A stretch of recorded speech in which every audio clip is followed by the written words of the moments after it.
Okay, so I've had my Z Fold 5 for over a month now, and I thought I'd give you guys a little quick update and also give you guys my thoughts on this device. Now, this is my first folding phone ever. Now, I don't upgrade that often. Right here is my Galaxy S8 Plus, which I used until the speakers don't work anymore. And then I also had a Note 5, which I used until I smacked it out of my own hand and dropped it on the concrete, so that broke. And then recording this video is my S20 Plus. So yeah, this is my first folding phone, and I'm mostly going to be talking just kind of off the bat, but I do have my laptop with me that I have made some talking points that I want to go over. So right off the bat though, I'm just going to say that I can't really picture myself going back to a regular candy bar style phone. I really love these foldable phones after experiencing one, and not once during my ownership did I miss a regular candy bar phone or have any regrets.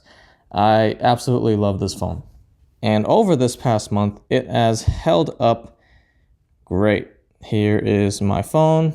You can see it works, no problem. No issues with durability right now. Here is the hinge. If it will focus. Yep. I try to keep it as clean as possible and always like empty out the lint and stuff from my pockets before I put it in. Here is the back. I got that icy blue or frost blue or something.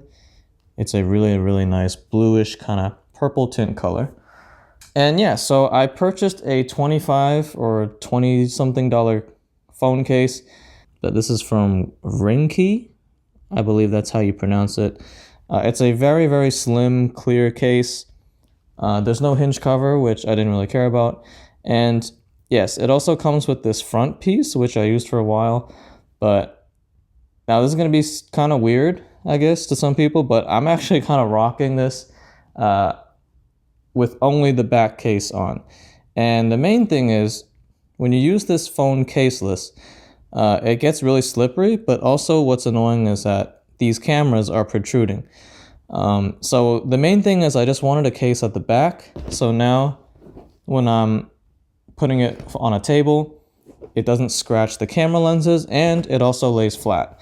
So it doesn't move on the table. Because usually without a case, if you put this on a table, it's going to keep wobbling because it's not completely flat.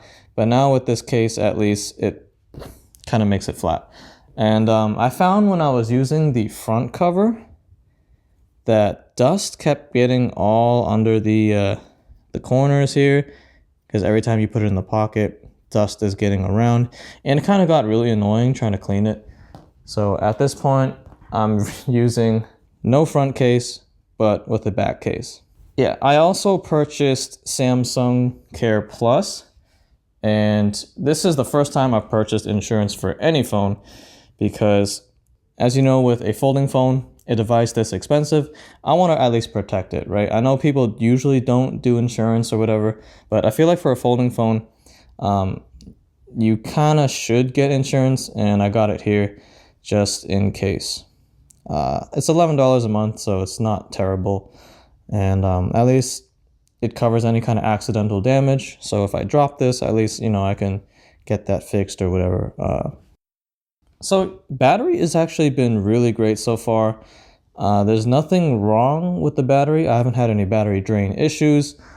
It's actually lasting a pretty long time for me, and I usually use this at about just about half brightness, because the screen gets really bright. Like having it playing at the back, like at the side of my desk or whatever while I'm working, and I would have this playing for hours and hours, like 4 or 5 hours straight, and this would be, I think it would drop down to like 70 something percent, so like low 70s from the past few times I've tried it. So yeah, battery life has been actually really great. Oh, I also made a note of this.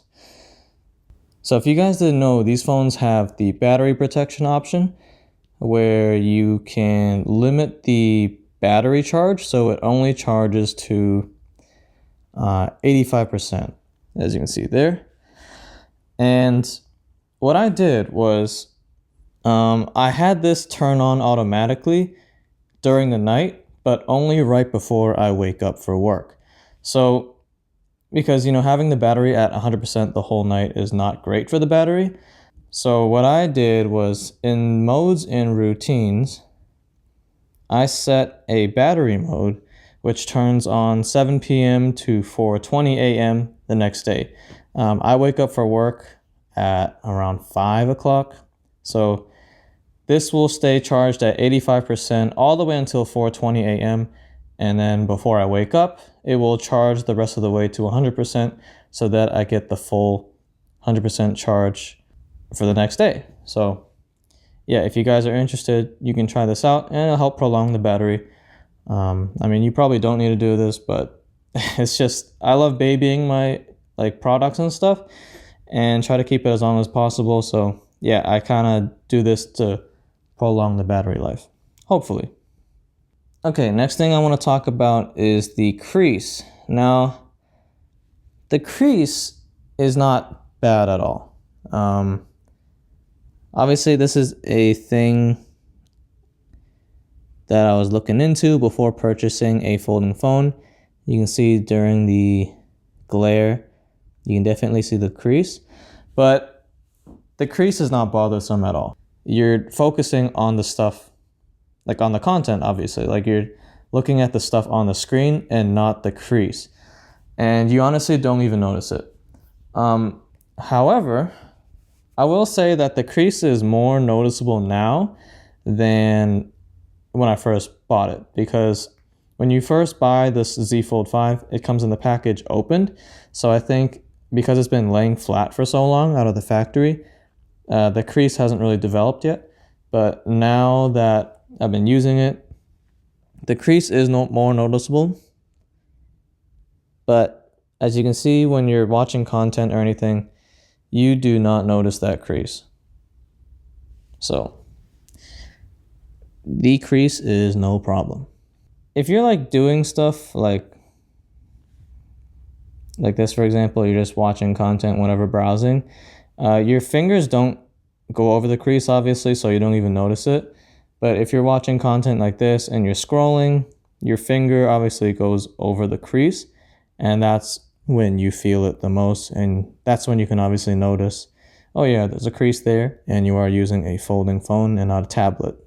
I will say though, overall, the Hinge, I don't know if this is going to be kind of weird, but the Hinge sound to me is super satisfying. When I'm closing the phone, especially,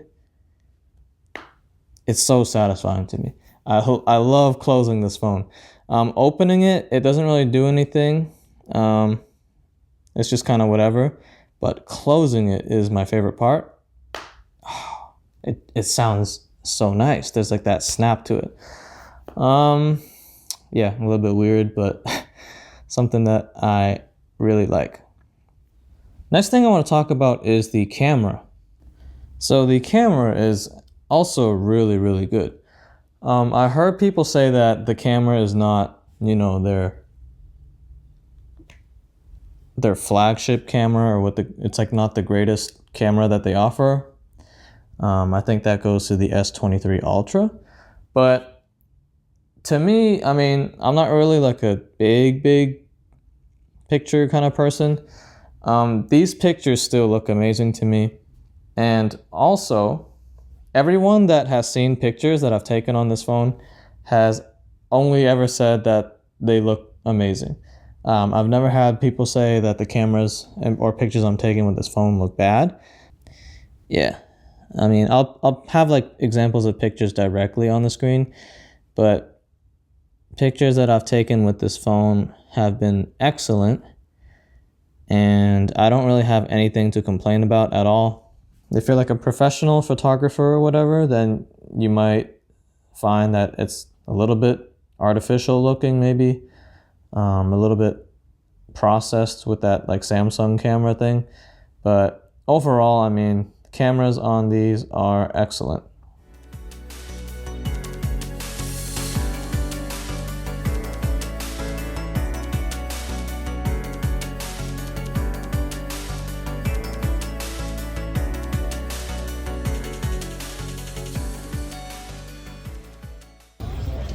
Oh, so slow.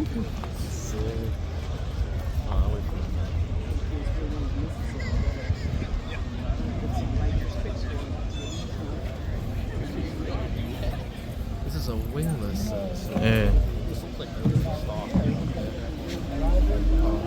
just realized these guys now put the boards here. Yeah, I also want to quickly mention that you will need a new phone holder probably for your car. I know I do. I bought one that is thicker so that it could hold this phone when it was folded, and also it has to be wide enough to hold it. I also want to mention the inner screen is it's like plastic. It's like a mix of plastic and glass, mostly plastic. So what happens is the inner screen attracts fingerprints and it kind of gets stuck there easier than a normal glass one would. A normal glass screen you can just kind of wipe off, but because this is like kind of half plastic, it smudges it most of the time. So you will notice fingerprints more often on the inner screen compared to the outer screen. Now this one still has fingerprints obviously, but if you just wipe it, it mostly goes away. Okay. Next I want to talk about just usability. A lot of people say that the outside screen is too small or whatever, but I actually don't have a problem with that. When I first got this, I noticed, okay, it's a little smaller than your average smartphone, of course, thinner. And yeah, typing on it was a little bit weird, but honestly now typing on it has just kind of gotten normal to me. And I can type perfectly fine on this smaller screen. And honestly, I kind of don't really care that the outside screen is slightly thinner, because if this outside screen was bigger, I know I would probably use the outside screen a lot more. And people using the Google Pixel Fold, for example, have said that they use the outside screen like 90% of the time. And to me, that kind of defeats the point of having a folding phone. Because the outside screen is a little bit thinner, it forces me to want to open the fold more to use that inside screen. So that's just kind of my thought. Like, I never really cared that the outside screen was a little bit thinner and it's a little bit like smaller for content or whatever. That's fine. I just open the fold, which is what I bought this phone for in the first place. So yeah, I actually don't really care that the outside screen is thinner than your normal phone. I will say though that typing on here is a lot better than the outside screen, of course. And this split pad thing, it's very, very like natural. Like, you don't have to get used to it or whatever. When I first got this phone, I started typing on it perfectly, no problems. Of course, swiping or whatever, if you try to use swipe, it's a little bit awkward with this gap in the middle, but it's been really, really struggle-free using this keyboard, even with the split pad like this. Very, very like intuitive by Samsung. Obviously, they thought of everything when designing this keyboard. So it works great. I also made a list of cons that I'm now going to go over. So let's start with the weight. Obviously, this is heavier than your average smartphone. Compared to any other smartphone I've used, this is much heavier. I've only used Samsung phones in my life, and those are usually pretty damn light, just like this S8. And jumping to this is definitely heavier. Though you do get used to it, and I don't really care about the weight in day-to-day use. It feels a little bit thicker in my pockets, but that's about it. Like, holding back my other phones, like the S20 Plus or my S8 Plus, these feel like toys compared to the Z Fold 5. But I think this is not much heavier than your average iPhone. So yeah, maybe it's just I'm so used to Samsung phones being so lightweight. But yeah, this is really not that heavy at all. So you shouldn't really have any problems with weight. Even though I have no problems with the camera, being that this is their flagship like folding phone, I still feel like Samsung should have put in their top of the line cameras on this phone that they used with the Z Fold 5. I mean the S23 Ultra. Because this is their most expensive phone. Like, it's their flagship folding phone. I believe that they should try to put their best hardware on this phone, but unfortunately they didn't. But again, I have no problems with the camera. Another con is that the inside screen is, because it's plastic, it is easier to scratch. Now, I don't believe I've scratched it yet. I've been very, very gentle with it, trying to baby it. But yeah, I don't believe I have any scratches on here. So I try to just be as gentle as possible with this. And obviously I try to avoid contact with my fingernails, because when watching the jerry rig like durability test, even like fingernails can scratch the inside screen. So I try to avoid contact with my fingernails. But I think, yeah, I basically don't really have any scratches though, so it's whatever. Oh, here's a weird thing. And this is kind of probably my biggest con. It has to do with the wireless charging. So wireless charging, any phone, it usually gets warm for me. That's kind of like not surprising. But for some reason, when I'm wirelessly charging this phone, it gets extremely hot. And I've noticed that the first day or two after I got this, I put it on the wireless charging pad and this thing is heating up. And especially since I use it overnight, when I'm waking up in the morning and I'm picking this thing up, it's like burning. So that kind of scared me and put me off from the whole wireless charging for some reason with this phone. So ever since then, like basically like the third day I've got this, I stopped using the wireless charger and I just charge it in directly using the USB-C cable. And when charging using the cable, this does not even get hot or warm.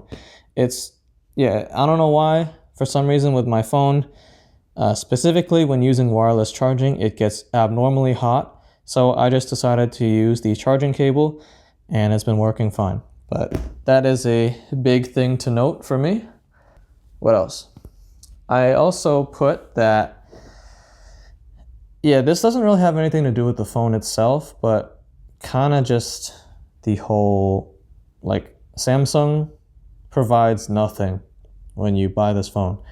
You literally get the phone and a USB-C cable. They don't even have any kind of charging adapter. And for the price that they're selling these at, I feel like they should at least include a little bit more stuff. Even include like their case and the S Pen by default. I think all Z Fold 5s should come with that stuff, especially for the price. And I think it's kind of, unfortunate that when you buy this phone, it comes with nothing except the phone and then a cable. So yeah, for the price, it should come with more stuff. Last thing I want to mention is that this does not have expandable storage. So this, you cannot use your micro SD, which I have in my S20 Plus currently. And I wanted to put it in here, but unfortunately, yeah, this does not have a micro SD slot. I bought this on sale for $1,500 for the 256 gig. But I think you can buy the 512 gig model for like $1,600. So my only regret is that I didn't spend $100 more and get double the storage. I think if you're gonna buy this phone, I think you should just spend that $100 more and get that 512 gigs of storage. Because I take a lot of pictures and videos, and I'm like halfway full on this phone already. So I sometimes wish I got the 512 gig. That's my only regret with this phone, is that I didn't get the 512 gig model. But yeah, that's about it. I've gone through everything that I wanted to go over. The Z Fold 5 is my first folding phone, and I think I'm just gonna keep getting folding phones going forward because I don't know, being able to unfold it and having like a bigger screen to watch content, browse, whatever, it's so nice and it's much easier on the eyes, at least for mine, because I don't have to always be trying to focus so hard on small content on a traditional phone. So yeah, I absolutely love having a folding phone, and it's so satisfying closing it. So yeah, that's it for my 1 month review. Since I typically do long-term reviews, who knows, I will probably have a 1-year review whenever that time comes. And yeah, who knows, I might even get the Z Fold 6 when that comes out, because I heard trade-in values, or at least like I heard Samsung provides a lot of credit back for trading in their folding devices. So who knows, I might even get a Z Fold 6 in the future when that comes out. Hope you guys enjoyed this video. Hopefully I provided some useful information for you guys about my experience owning my first folding phone. So thanks for watching, and I will see you guys all in the next video.